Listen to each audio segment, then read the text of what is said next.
This is the Aftermarket Radio Network.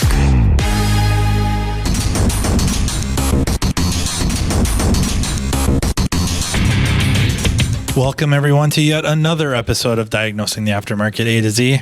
I'm Matt Fonslow, and I get to welcome back again Glen Forehand, a good friend. He was just on. We were talking about programming and kind of before and after. He was telling me about his his career path and some job transitions he's going through right now. And it's really, really interesting. I think it lends itself greatly to kind of the situation or environment we find ourselves in the profession. So welcome back to the podcast, Glen. Right. Thank you. No, thanks for joining me. Before we get talking here, let's thank our sponsor, Napa Autotech Training. Napa Autotech offers 3-hour virtual technical classes that can be accessed from the comfort of your home. To find out what courses are available, go to napaautotech.com and click on the Napa Autotech class calendar link. All right, man. I mean, it's been a long time. It's been, what? Not that long. Not too long. But what you were telling me was is fascinating. I just find it tracks really, really well with what we're kind of seeing with techs. I don't even want to always say like the top of the cream of the crop, but it's techs with some skill sets and good skill sets. What's happening, where they might be going, or what's out there for them. Probably just turn this right over to you because you're the one with the story. I was just an avid listener. I've been in and out of the industry since '94. I've taken several breaks, liked working on cars, always wanted to learn more. Never had myself in a situation to really learn much. Electrical side, diag, things like that. That's what I was interested in. There was a small shop town, closed. I rented it to flip cars in. I'd been away from the industry for a long time. Bumped into Scanner Danner, signed up, started learning a few things, and I started fixing cars that with electrical problems around here that shops and other places, they, whatever reason, they didn't fix them. And so I'd buy them super cheap and sell them. So I rented this shop. And next thing you know, Napa, our sponsor, they started sending people over. Hey, this guy can fix cars over there. You better get over there and talk to him. The guy was very trusted in this town that had the shop before. He co-signed on me, an auto body shop guy that I did some work for on his outboard and on some stuff. And a car dealership here. I saved them a bunch of money on a missed diag. Being a small town, I got guilted into it pretty much as my defense to going back into this. And so then I found myself doing auto repair, and it was by the seat of my pants, completely underfunded, undertrained, thinking I would just be able to grab a tech. When I started, there was always 10 people applying to every job. Never did in a world that I dream I'd have a hard time finding competent help, or even help at all for that matter. I decided to keep overhead down. There were some differences of opinions on repairs needed to be done in the building I was in. There's damage to the parking lot, so I kept having like Lake Erie in front of my shop.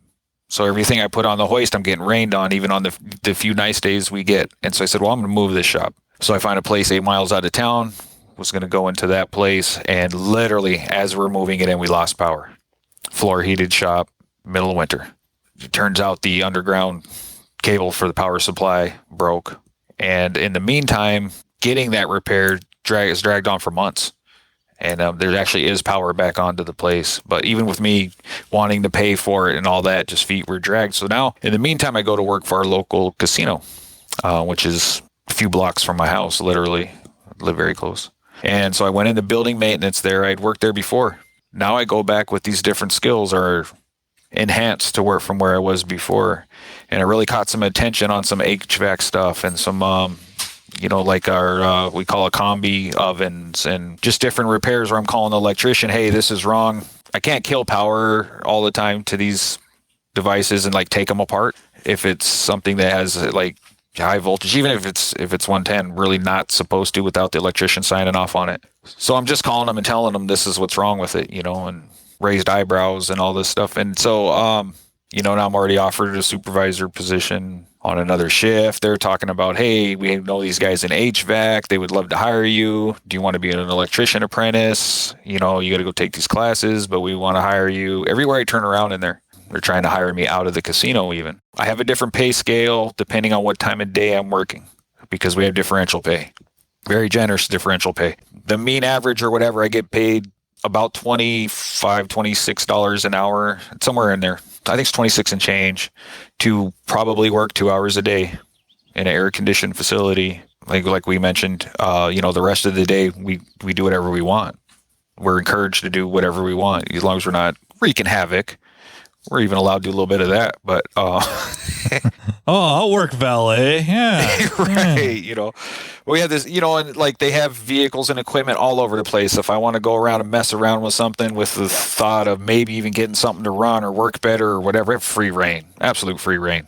Like we do a lot of PMs. Think of it, it's like industrial maintenance almost, the part where I'm at. And so, we might knock out some PMs or some repair work. Say it takes me 2 hours. I have 6 hours of the day. I can literally do what I want to do. If you were to try to get a job at a shop, is that comparable to that? Would you make as much or more or less or? So a guy that I was 1099 and whatever, however you want to call it, anyway, subcontracting or subletting work to, he wanted 15 to 20. I paid a minimum 25, often 35 an hour. But the next shop that you're going to get around here hourly, you'd be lucky to get 15. Lucky, probably 12. If you want to drive 45 minutes, 40 minutes to the dealer and not the best flat rate situation again. Like I said, the ABC tech thing, I don't know. I call myself a very good beast knocking on the door in A-Tech status kind of level of skill, I guess. I can do some things to surprise a hell of a lot of people, and I'm dumb as a box of rocks on other things because of coming in and out of the industry, so many times. I'd probably be lucky at a private shop there to get 18. So, it's very comparable dollar per hour. And then is it an assumption that you're getting medical, dental, eyeglass benefits there or? Yeah, so I'm minimum $7 an hour higher at the casino than what I would be elsewhere. I have full benefits, 401k matching, PTO. I think my first 90 days, after I passed my 90 days, they gave me 36 hours PTO already. It goes up for every year of service. You also get cash money at these 1 year, 5 year, 10 year. So they pay you extra money. Well, they're in casino chips, but. Right. And then, so we have potato harvest and things like that, right? So we can actually take leave without losing our job, whether we have PTO or not, and we can go harvest potatoes because they know we're going to make so much more money, and they'll cover our job for us and hold our job till we get back from that. So they'll do that with potato harvest, leaching, beets, wild rice. I'm trying to think. They've got generous leave plans for whatever, if you're having kids or whatever's going on. And it is full health.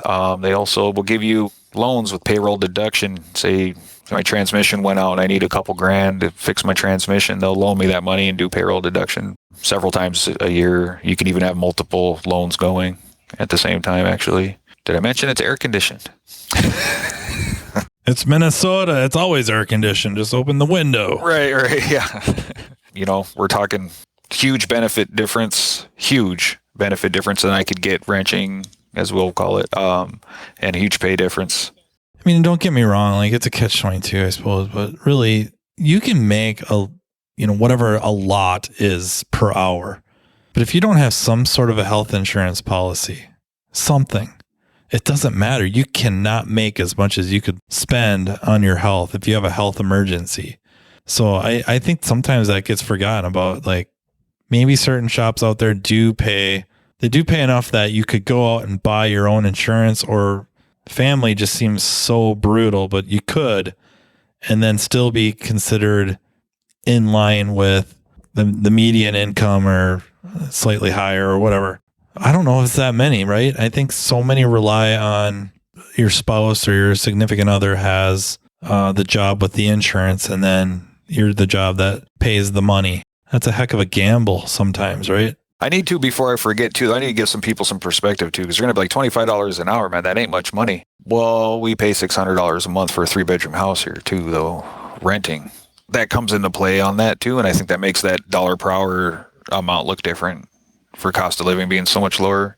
I just wanted to make sure not forget to say that, because they're like, well, yeah, if you're in San Jose, California, you're making nothing, You have a Kenmore box under the bridge. I've been kind of vocal about this in some of our groups and letting people know, and a lot of us want to change the industry, quote unquote.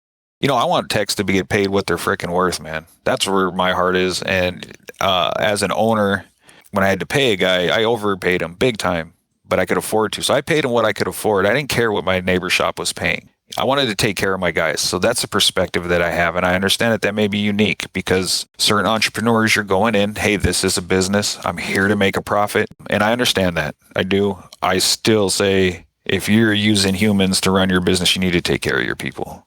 It needs to be a reasonable income compared to what other industries are doing. And right now, everything that I can go into blue collar, it pays better. And I find that ridiculous.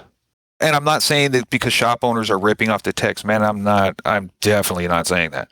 You know, my rebuttal always when people say, well, I'm paying them what I can afford. Well, then my answer is the business isn't viable then. And I hate saying that to people because some people, it's like their dream to open this shop, but maybe they're in the wrong area or something. Something's wrong, you know? Part of their identity. Like it's become part of their identity that insulting the business, even if you're not actually insulting it, if they take something as an insult to the business, they take it as a direct insult to themselves. And that's not always healthy either.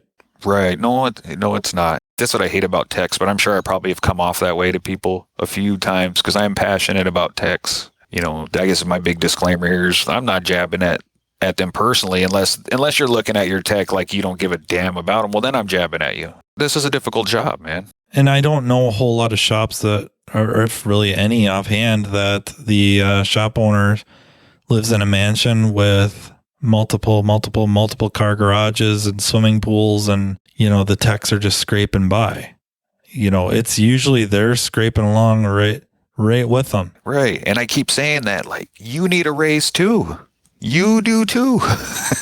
I've said that multiple times and tried to really get that out there and make sure I'm heard it the way I'm trying to present it. You've arguably risked it all. You know, you're putting a lot of stuff on the line to open this business, to have this business. There should be a reward. There should be. And then, like I think you're alluding to and will continue, the options are now out there where the word's getting out that auto techs have these wide skill sets, right? They have the ability to do a lot of different things that lend themselves very, very, very well to these other jobs, like you're saying, in maintenance and factories or casinos or, you know, like more heavy duty, maybe.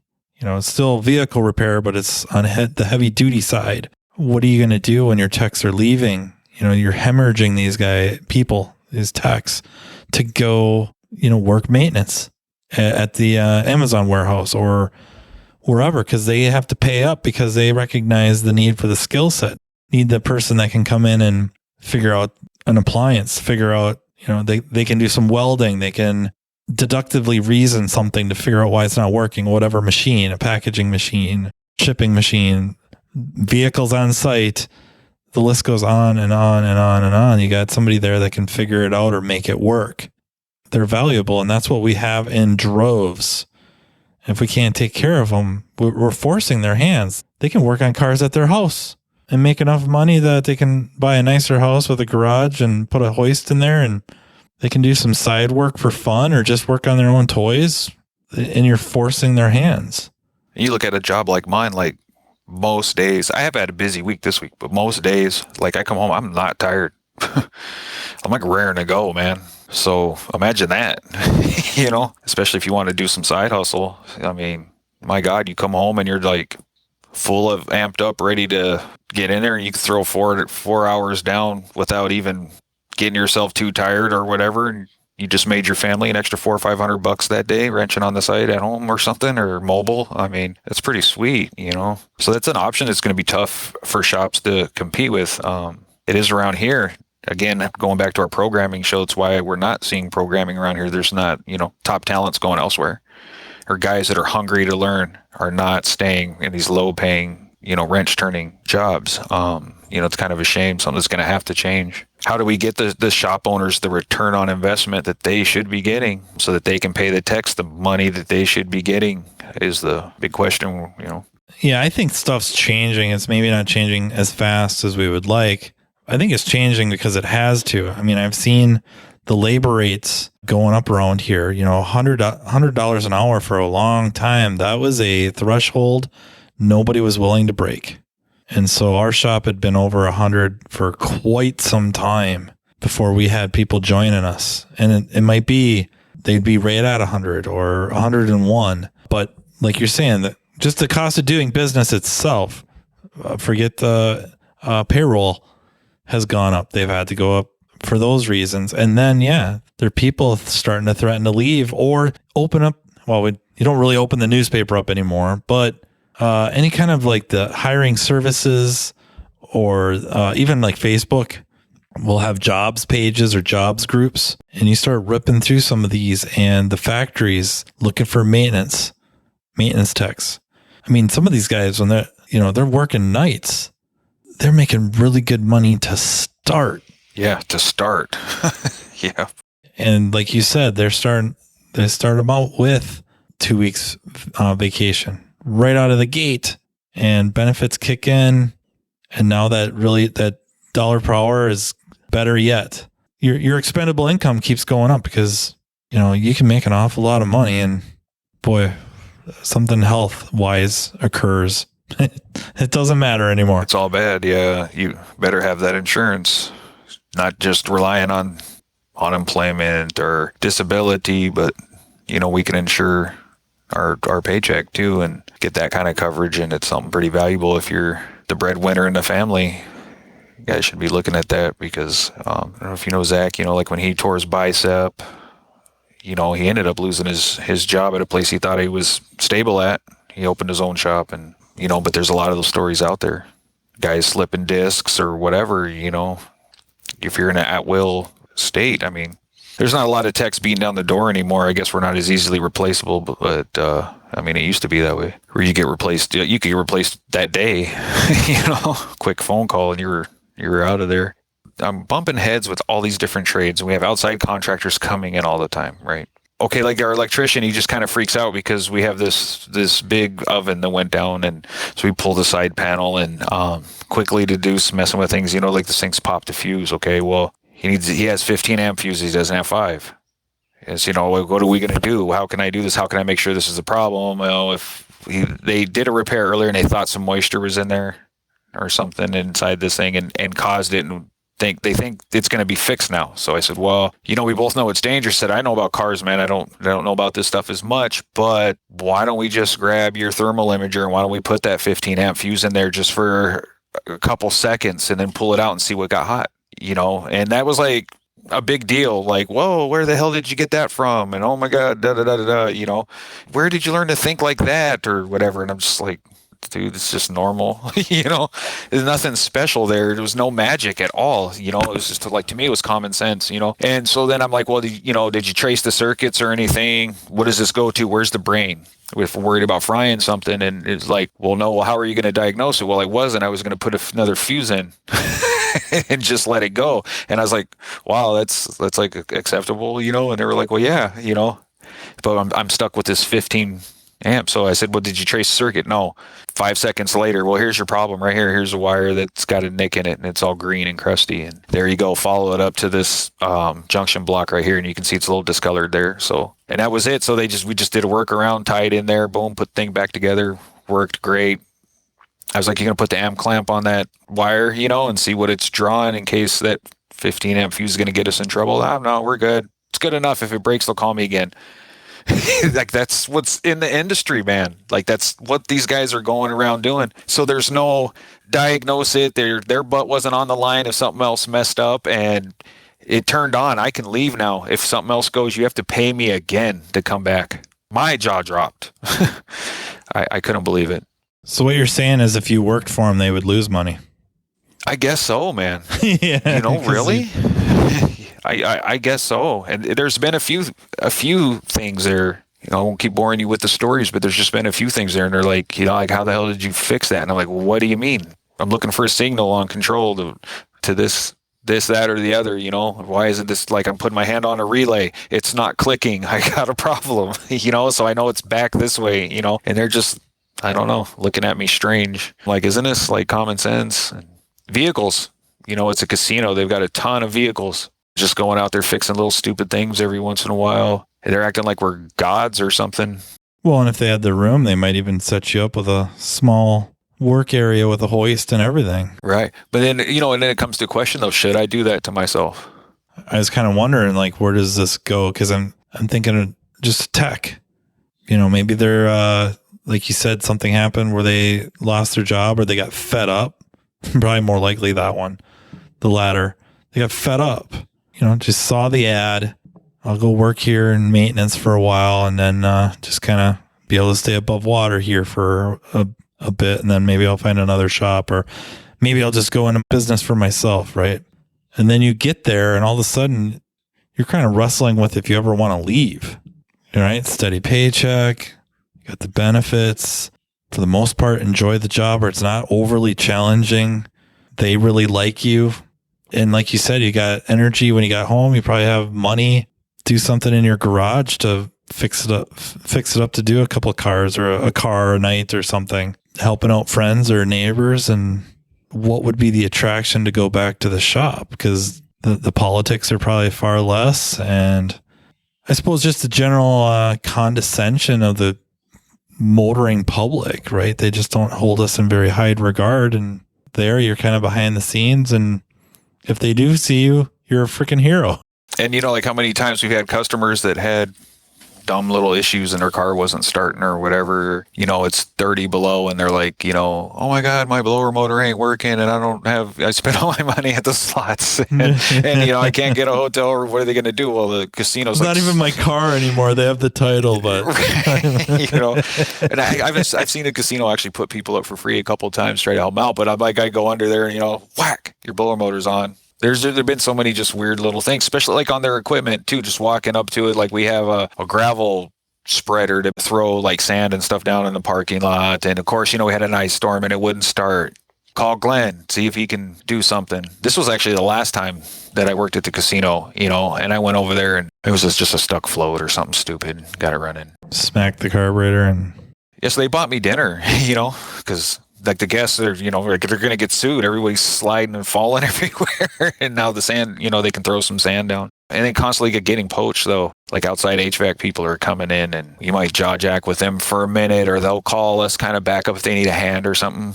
You're like fixing something for them that they didn't catch or whatever. And then they're like, hey, you want to come work here, but you'll have to drive to DL's, Detroit Lakes, 35 minutes away or whatever, you want to come make $35 an hour or something. So yeah, it's constant. So the question you said, why, well, do I go back? And I like working on cars. So you made that point. Well, I have energy, I have some money, and I have the garage and I still have my tools. I mean, I can make my paycheck at the casino flipping one car a month potentially, because they're, selling them so cheap. They can't fix them. That's been to a shop or whatever that's not advanced around here for Diag, and they're terrified to go to the dealer, so they're selling these cars. You don't get them all the time, but sometimes, $500. You pick up a car that's on Marketplace for $4,000. If it's running, by the time you fix just a couple little things on it, you spend maybe half a day on it. That's a pretty big incentive to stay home. You do that a few times a year. It's weird to me, but I don't think it's weird industry-wide. I think a lot of guys are experiencing it similar right now. For 98 years, the Napa name has meant quality parts and service. It also reflects top quality training programs to help you build a more successful vehicle repair business.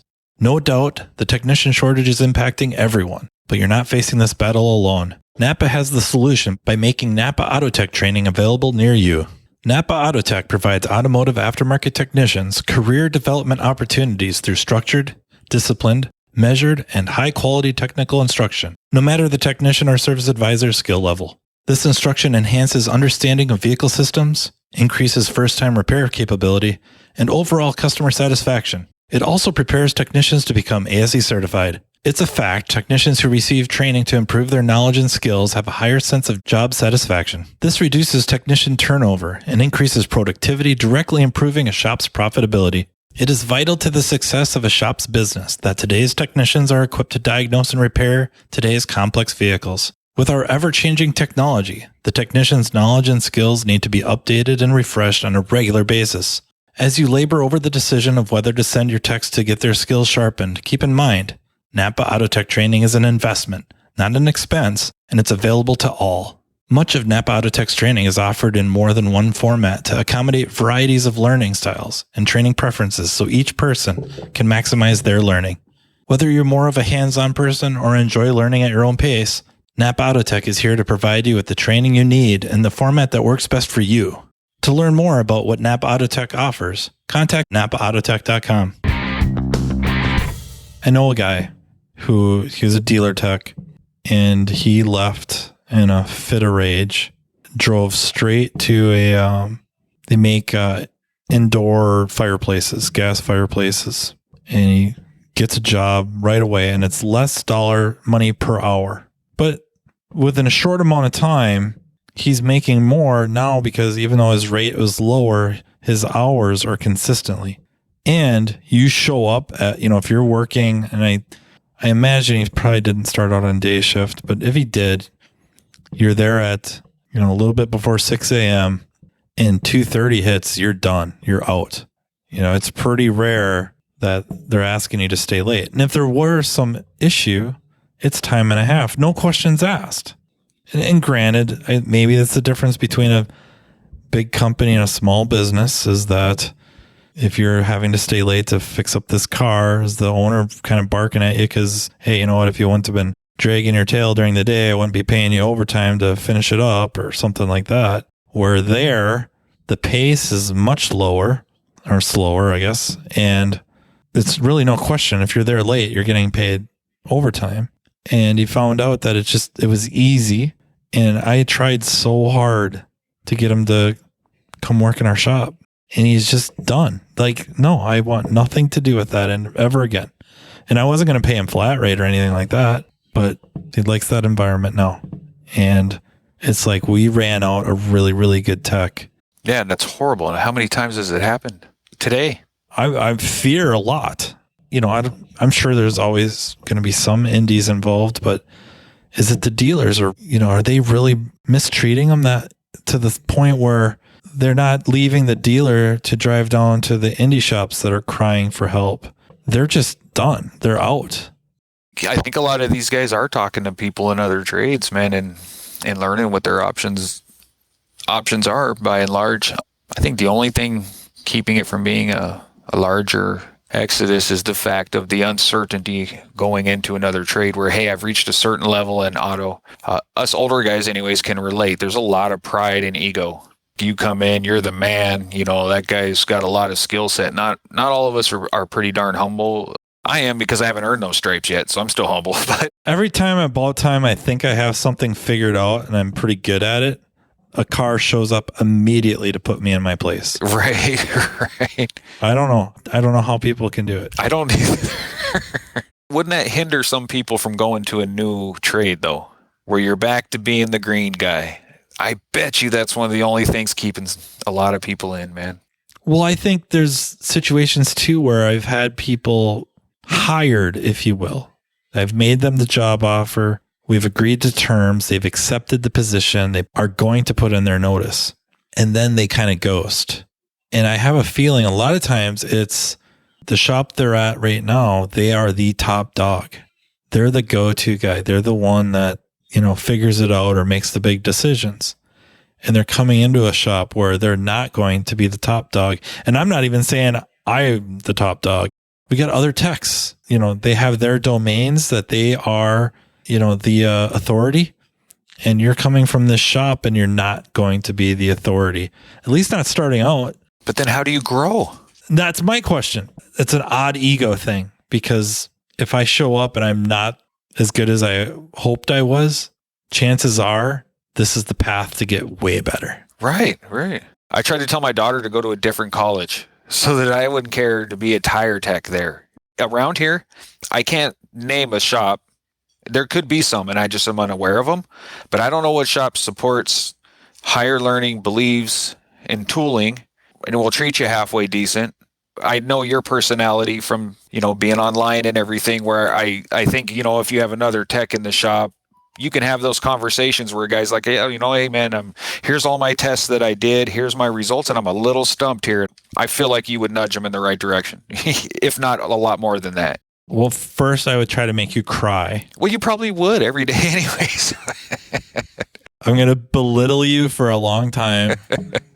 And then, no. Oh, so we're going back to the 80s and 70s then. Yeah. Throwing wrenches at their apprentices. Old school. I'm going to come over and I'm going to look over your shoulder and you're going to say I'm stumped and I'm going to go, I see the problem right there. And then I'll walk away.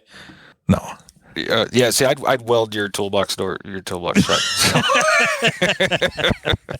I would not do that. But no, I seriously though, I talk to the family. Hey, what do you guys think about this area? Because they know that I have a passion for working on vehicles. I love it. I've always loved it. I've gotten out of the industry so many times because one, pay, and I couldn't pay the bills, or two, I was stagnant. Either they weren't offering training or I couldn't afford to get more training. And so I was caught in that, hey, you're not good enough to do this diag work or whatever, so you're going to be slinging front end parts and that's just where you're at. And it's like, no, I'm out. Bye. I have a very hungry brain. Like one of the reasons I took the job at the casino, one of the stipulations is that I get to learn from some of these other tradesmen that were employed there, the electricians and whatnot. And they're all for it. They love that. So that helps us both. But, so that's why I came and went. So, if I could go back in time, I would have put more effort into finding a shop that would have supported my growth or an area to work in where I could have did it myself and stuff. I would have had a whole entire career in auto, no question. It was my preference. But now that I'm 48, this late in the game and all that, and I have this ability where I can still do it, but maybe even more to my own pace. Maybe I have this car in now and I can hook up to every module and, fart around and get waveforms and build my library and I can test this system or that system and get the growth that I want. It's the learning that I was always after. That was my motivation. It wasn't the money. Yeah, like I did actually pose the question, hey, what do you think about down there? Because my daughter wants to go to NDSU. So I looked in Fargo too. And I'll tell you, heavy duty, you mentioned it, a few other industries that are outside. Again, just with the skill level where I'm at, I can expect to go make $45-50 an hour, hourly in Fargo. I have 3 job offers for that or better. And it took me like 2 hours to get those job offers of just even throwing it out there. So yeah, the question is like, what are we doing? I can't believe we have any techs left, honestly. Is it a big secret and they don't know we shouldn't be making this podcast? I think a lot of it is hope. A lot of it too is comfort, and you're getting good at it. A lot of it too is like you're saying, depending on age, the prospect of starting over is not all that attractive. If you're finally fed up, even if you're in your late 20s, early 30s, like you're already thinking it's too late to become an electrician apprentice or a plumber. I think we also have these odd views of things too, whereas the public doesn't respect what I do, but I know it's really complex, and this community of people I know that it's very complex, and it doesn't matter if it's in the diag end or just repair. To be able to take these cars apart and put them back together rapidly and really, really well that is a heck of a skill. That is a heck of a skill. But we also do the same thing where we're looking at working maintenance at a factory. Like maybe that's a little bit beneath me. If you do it, all of a sudden you get through the learning curve. If there really is any, you might find out there isn't much of a learning curve. And it's like, what was I thinking? Don't get electrocuted is the learning curve. Well, a friend of mine, Tom Myers, I know I talk about him a lot. A, because I like him and he's a really, really good guy. But 2, freaking Napa ASE Technician of the Year. And he ends up working for a forklift dealer group. That's a horrible loss, man. Yeah, specifically at a dealer. He starts out and he's a tech. I meant it, but I was joking. I said, you'll be shop foreman in a year. Yeah, whatever. And he's scared because it's going to be so new and he's never worked on forklifts before. And well, then he finds out a lot of these, forklifts they call trucks, and a lot of them have engines from, Chevy 6.0 liter engines or 5.3 liter engines. And he's immediately the most knowledgeable guy in the building. There I sit, like the guy was and is, but insanely talented, super good guy, super good personality to have in a shop. And we drove him into something else or didn't give him a reason to stay. I think that's got to weigh heavy. I'm not trying to rally up everybody to get angry with the auto repair profession because I think it's very much on the up and up. I've, at least in our small world, we've witnessed salaries going up, up, up, benefits going up, up, up, the work environment improving. And I don't want to just catch up to everybody else. I want to blow them out of the water. But I think also the truth has to get out and it has to sting a little bit and make sure we're not the ones doing that and make sure we're not giving our people reasons to not stay. It's not so much that they're looking to get out. It's a friend of a friend gave my name to somebody that was looking for whatever position to be filled. And they called me up and I talked to him for a little while. I wasn't going to give him much time. And then an hour later, we're still talking. A week later, I am sitting in their office and I'm interviewing. And then 2 days later, they offer me a job that I don't know that I can turn down. If it was close, I would stay here because I like it here, but it's not even close.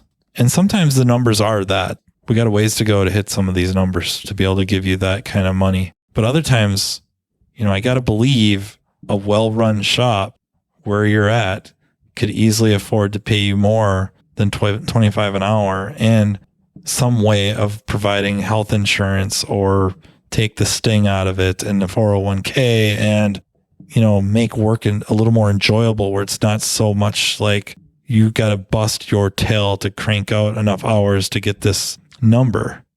Why would any intelligent human being do that? That's the part that absolutely kills me. Okay, out of the trades, why are we doing the most difficult trade? And then we have to do it the fastest? And we have to destroy our body over time doing so. How in the hell did we paint this picture? Like, how did we get here? I don't even understand it. It's mind-boggling. I don't remember it always being that way. Old's relative, I guess. I'm probably theoretically old. I don't know. But the generation before me, or even 2 generations before me, when they talk about their careers, either at the dealer or in the independent shop, they made good money. Wasn't so crack the whip, banging out the hours. I'm not saying it was super laid back either, but it wasn't like, I got all your numbers up on the wall and if you're not hitting them or you're in competition with everyone else, it was never like that. And then it slowly turned where everyone else's rates kept going up, but ours didn't. Labor rates really didn't go up much, and our income rates didn't go up. So our expendable incomes kept going down, reducing, while all the other trades, it kept going up, up, up. And we just never kept pace, and part of it's our fault for not demanding it right away and kind of forcing the issue, and part of it's, honestly, just we weren't paying attention. How does the whole country do that, though? You know what I mean? How does the whole country not pay attention? Like, it's... Well, one idea I have, and I don't know how to prove it yet, is the relative value of a car. Brand new, maybe those have gone up, but generally they depreciate rapidly to very similar zones of value. There's a lot of $70-some thousand vehicles that after 6 years are worth, $15,000. The other car that was bought for $50,000, same mileage, same time, right around the same value. Home values just keep going up, up, and up. And that's mainly where a lot of the other professions revolve around. There's buildings, real estate type things, and the values keep going up and up and up. Well, roofing your house, if that's $15,000, but the home value is $250,000, that's less than 10% of the value. And the house is going to keep increasing in value. Most likely it's going to increase in value. It's probably not going to decrease, but your car, the engine goes out and it's $5,000, but the value of the car is $15,000. Right. It's tough to swallow. That's a large percentage of the value of the vehicle. And after you put the engine in it, it ain't going up in value. No, it's still going down. It's still going down. Yeah. I think that plays a role in it. Yeah. That stands to reason for sure. And it's just a hell of a position we find ourselves in. Yeah, I think about your guy at the forklift, and I know someone that came from a forklift place, and I was told, like how brutal they are to work on, and they're so hard to diagnose, and blah, blah, blah, blah, blah. You're the baddest man on the planet if you're a forklift repair guy, it's like you said, a lot of them are powered with like GM engines or whatever, but what they think are tight quarters and hard to assemble or disassemble or get these repairs, and how do you get wrenches and how do you do this stuff? And it was like, dude, I wish these cars were this easy to work on. Seriously, man, like I hate to sound like I'm knocking any other trade or anything, because I'm definitely like not doing that. But a lot of those guys do not know how easy they have it. Now do it in Minnesota, after a snowstorm with all the roads all dripping in your face and you're underneath the car or whatever, and you're fighting rust. And even if you were getting the same dollar an hours and benefits and all that, I don't know any electricians that have shelled out much more than a few $100s, maybe $1,000 on their own tools to do their job. Right. Yes. I hadn't even got that far yet. That too. And if you're working in a factory, and I don't know about the casino, but most factories, they reimburse for boots. They usually have an eyeglass type program where if you buy safety glasses, I'm kind of using air quotes. If you buy safety glasses, they reimburse for that. Well, they have really nice looking safety glasses that you just clip the side guards on, and now they're safety glasses. You got your daily eyeglasses for little to nothing. Other ones go so far as providing like everything, boots, clothing, like if you have to wear some sort of a uniform, overalls, something like that, gloves, just everything's there, all the PPE, if you will. They don't pay for any of that.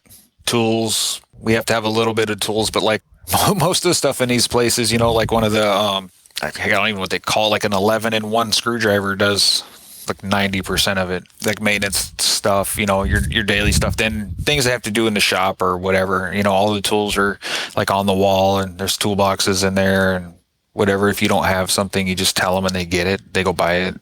Our shop is getting to be more like that, but it's going to force a conversation with the and it's everybody, but the techs, that the shop wants to start buying more and more, if not everything. But for crying out loud, could you take care of it as if it's your own? Are you telling me that if you bought that cordless ratchet and paid however many hundreds of dollars for it, that you would treat it that way if you paid for it? You would have a stroke if you seen what these guys do. I'm serious. I don't think we're asking a whole lot, that if the shop starts providing these things, that you treat it better than you would ever treat it your own. And stuff's going to get beat up. It's a tool. You're going to have to use it. I get it. You're going to shove that ratchet down in certain areas to use it. Are you going to be dropping it on the floor, throwing it on the floor, throwing it from 6 feet away into your toolbox if it's yours? Maybe you would. You maybe wouldn't after you broke it and then had to buy another one. Then you maybe wouldn't. Now, again, like other trades, that stuff's provided, and they'll throw it off the second story roof so they don't have to climb down the ladder with it, and that's acceptable, because it's budgeted for, and they have the money for it, and they don't care because they're getting paid so much more. I'm not talking about the wages. I'm talking about, whoever's the contractor or whatever, like the guys are freaking raking it in. So there's my parallel. The owner of the automotive repair shop is not raking it in like that. And that's crazy. He should be making more. I will preach that till I'm blue in the face. He should be making more than another business of comparable size in a different trade. Should be making double. I'm sorry. It's so much more invested, so much more liability. There's so much more everything. That tooling thing, that's interesting. Where do you think brand preference comes into that? A lot of techs, man, they're very brand loyal. I don't think they care as long as it works. I don't think we have any plans on like going cheap. It's hard to get away from the real brand name stuff for like the ratchets, sockets, at least the like thin wall chromes. Impacts maybe, the difference between brands is probably a little less, for cordless stuff. I mean, in Milwaukee is so freaking popular. It is for us. Once you get away from auto, man, I don't know. See so much DeWalt. I've heard some really nice things about the Harbor Freight type of earthquake stuff too. I don't know. I don't use it. Whether we could buy it off the trucks or stealing ideas from others, I've seen in various places. One idea is maybe it's not the shop's toolbox and the shop's tools. It's more or less like a tool allowance where these are your tools, and hopefully you respect that you're going to be using them here, not carting them home and stuff like that. If you got a job to do at home, for crying out loud, of course, but they're your tools. The shop's essentially buying them for, whatever, a little bit of time of service or something. I'm just thinking honorable, not trying to make these rules to prevent anything, but you would like everything to remain honorable between both parties, the shop and the tech. And maybe we go that way. It's like, you decide, you tell me where to write the check to.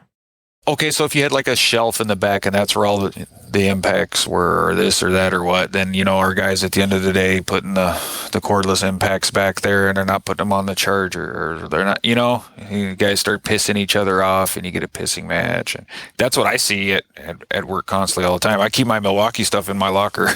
Stuff, I have a drill or something over there too. I keep my own just because nothing's ever charged. It drives me insane. I have some tools there that I brought into because I can't stand that, like you open the wrench drawer and you have to sit there for 5 minutes. Like almost everything's standard there too. But so I had some standard sets I'd never use anymore. I brought a lot of that stuff in just because of that. Drove me insane how they are with tools though. But they don't care. They're not under the gun to be efficient like that, So it's a whole nother thing. What's the workload comparison? Like what's the pressure there? Like we have none, dude. I guess the only thing we're ever pressed about is a water leak. I can't think of anyone there that works at a pace that I would ever hire them in an auto repair facility. I don't know how to combat that because we have to get work done and we don't pay flat rate, but I'd like to think the hourly rate is pretty good.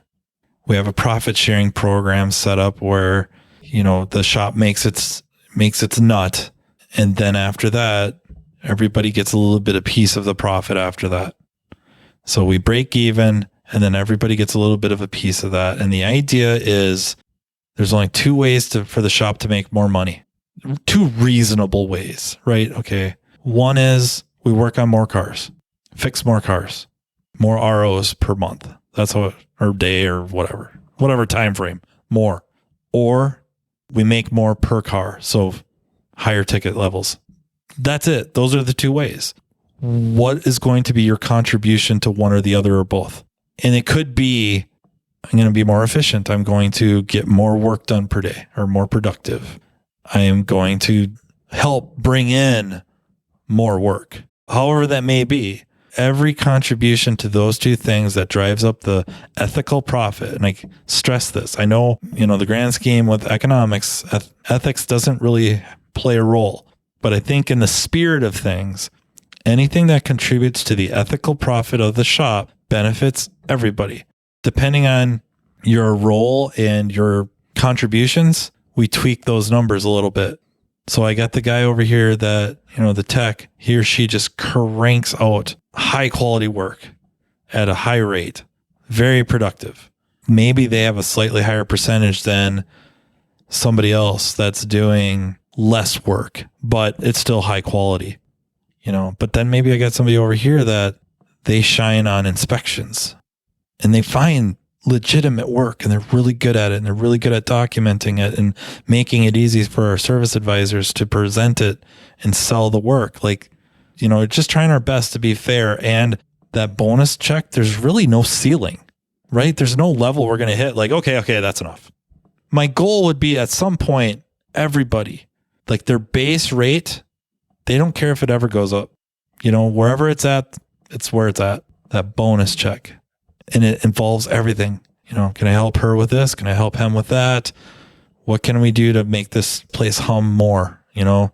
Hey boss, I think we should move the oil rack. I think we should move where we keep the oil filters. I think we should buy more oil caddies. I think we should get more carts. I think we should have another toolbox set up over here. Anything that helps drive up those two contributions to profit.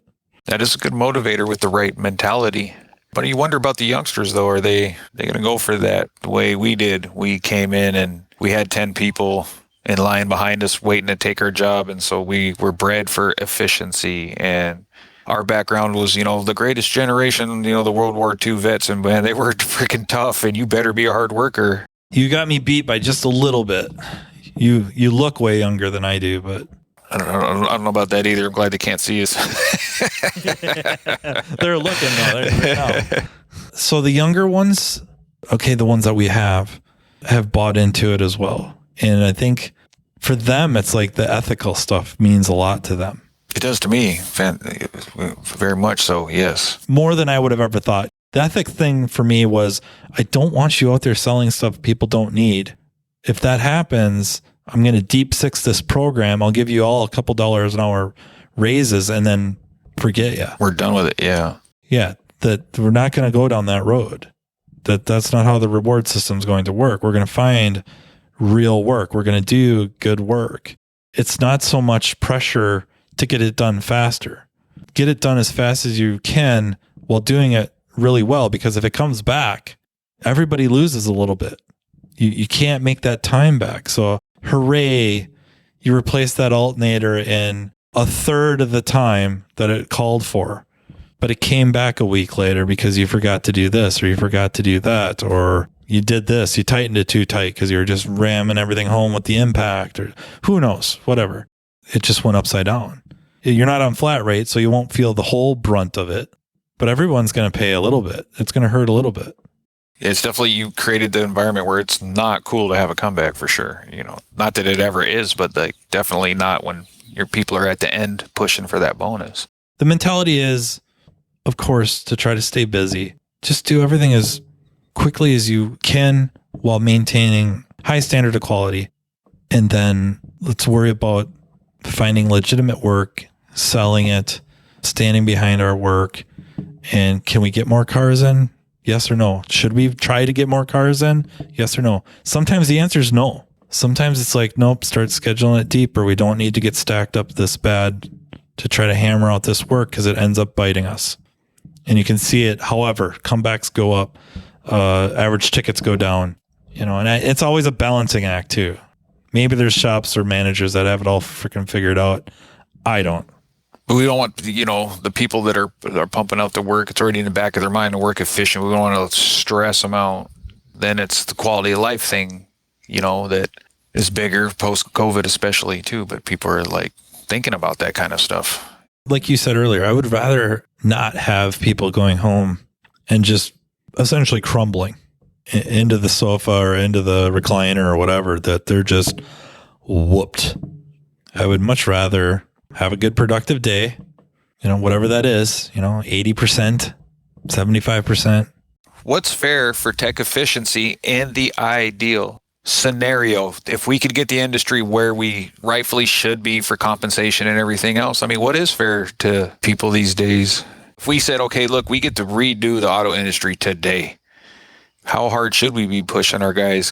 Assuming the shops are providing most, if not all, the equipment, I feel like auto tech should be making as much, if not slightly more, than their other professional trade colleagues, electricians, plumbers, welders, contractors, construction, carpenters. We should be in that league, if not slightly higher. I would argue, I think our skill sets are wider. How hard would you want that tech to work? Like right now, you have this bonus in place, and so guys are going to work to the limit to their peak ability to do good work, right? Does that remain the same? Well, I think perfect world is if you work 8 hours, you would produce 8 hours. But I don't think that's always possible, right? Depends on a lot of things. Is the shop set up in a way to perpetuate such a thing? And I don't know. I don't think ours is. If our techs are in that really 80% range, a little bit higher, a little bit lower, but consistent and good work, we're ecstatic. 80% productivity. If it's 8 hours a day, it's a little over 6 hours? Between 6 and 7, I think it's like 6.4, but that takes into account that it's all makes, all models. It's a shotgun splatter pattern of what we work on. The town we live in with parts availability, sometimes, we can pre-order parts. They're there ready to go. Sometimes not. And then the rust belt, and it plays a role. And I'm not saying that we bear the brunt of all of it, but it starts lowering production levels a little bit. And then there's just gaps. Like I said, at that range, if everyone's kind of in that realm, the shop's got good income going into savings. We're writing on really nice sized bonus checks, I think. All I can compare is their incomes versus other professions that I'm aware of. And I think we're right in there. The way that you described the percentage too is about what I think we should strive for as an industry. Of course, like our predecessors or whatever, they're, ancestors, whatever, they were, okay, maybe they were harder workers or this or that or whatever, I don't really care. I care to the point that they shouldn't have had to have did that, but they did it and they toughed up and they got it done. But if we have the ability to change that and these parents are going home and they are able to have the energy reserves to play with their children and do all that kind of stuff, then I think it's worth striving for. We're not handing out entitlements by doing that. I tell you, I've cherished that. As I spent all last year, I 12, 14 hours a day or whatever, right? I'm coming home, man, I'm beat.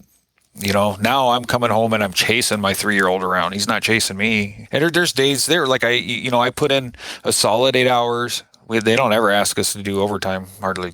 If there's an emergency and a 4-inch water pipe breaks, I'm probably going to get overtime. My busiest day there, I just walked a lot because it's such a big facility. You get to one end and then you get a call and you got to go back to the other. And maybe you didn't have a vehicle so you could go outside and just drive. So you have to walk back through the inside, And so you're tired because you walked a lot. It's not because I was doing yoga underneath a dash for 6 hours trying to solder. And it's a different kind of tired. Don't get me wrong. Like, I know there are shops out there that they're at 100%. And it's not a rat race. They're not killing themselves to get there.